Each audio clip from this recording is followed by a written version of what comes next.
Jon Wesick here with a few poems for you from my collection Words of Power, Dances of Freedom. Terminal Velocity. A golden peach, blushed with pink, green leaf on its stem hangs heavy from the sagging branch of a tree floating in midair. Earth clumps the roots dangling in empty space. I stood in the dirt and lowered my binoculars. They hung from the strap, adding weight to my neck, already strained from tilting my head toward heaven. I craved the peach's soft, juicy flesh, but it was out of reach. I spun a tower out of fantasy and climbed the spiral stairs around and around until I achieved the summit.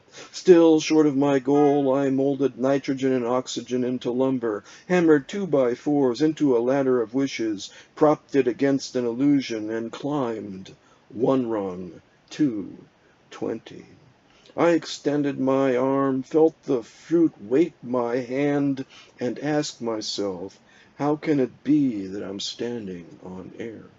Then I fell. I've fallen for years. Castles, motorhomes, Hindus and Republicans tumble through the stratosphere with me. My companions dream gliders, parachutes, and jetpacks to no use. Earth's slap will distinguish flying from falling.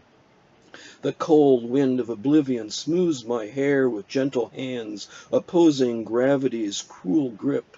Too little to stop my rush through curved space-time along the shortest path back to where I came from. Earth opens. You plunge into the pit of absurdity and claw at uncaring obsidian walls in a futile attempt to break your fall. Who will help you now?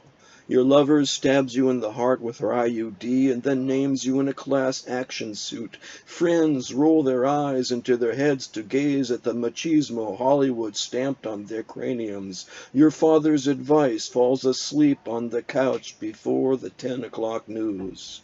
Who will help you now?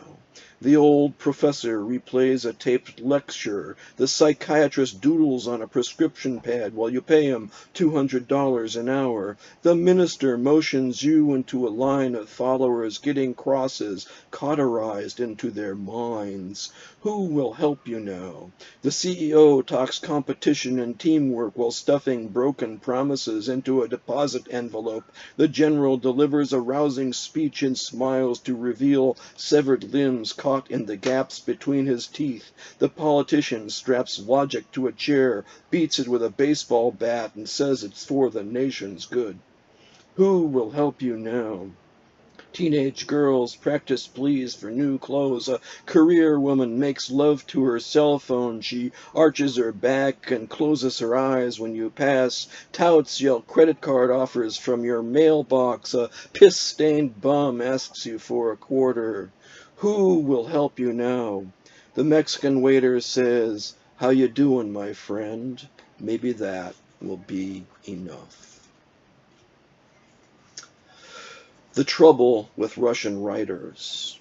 Chekhov brings a pistol to the dinner party and shows it square, blue steel, and deadly, while waiters ladle out cherry soup. I knock my bowl over, staining the tablecloth like the aftermath of some gangland slaying. Even waltzing with Ludmila Ivanova cannot take my mind off Chekhov's piece. Violins, chamber orchestra, my hand on her side, her tender pink shoulders, the orange silk gown, while hollow point, jagged metal lurks in the gun. You can't relax with a Russian writer around. Once he introduces a pistol, it has to go off.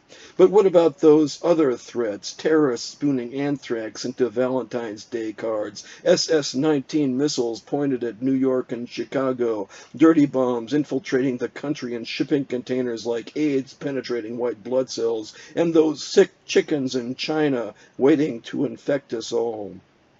Ludmila's rosy fingers toy with my waistbands, promising a future of friendship and love, but I know God's a Russian writer. I abandon her and stand by the punch bowl, the heavy oak table some cover for when trouble goes down.